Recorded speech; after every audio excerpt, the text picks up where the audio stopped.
Сансрын үлгийг би жолоодох ёстой. Үгүй ээ. Би сансрын нисгэгч болно. Чи миний булчин ширмсийг харж байгаа биз дээ. Сансрын үлгийг жолоодогч бол над шиг ийм эрэлхэг зоригтой, булчин ширмстэй байх ёстой. Сансрын нисгэгч юуны урд тооны ухааныг гоц сайн мэдэх ёстой. Тэгэхэд чи үржүүлэхийг бүр дээд сайн мэдэхгүй байж сансрын нисгэгч болно гэдэг ч гонжинжоо.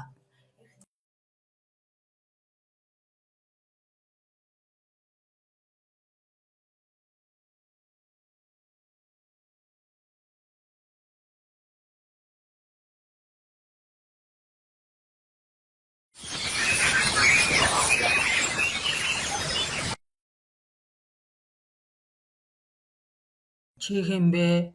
Би хаана байна? Амар сайн байна уу? Чи болзоо тийм бол толгойд ирээд байна. Намайг буцтгүй бомон гэдэг.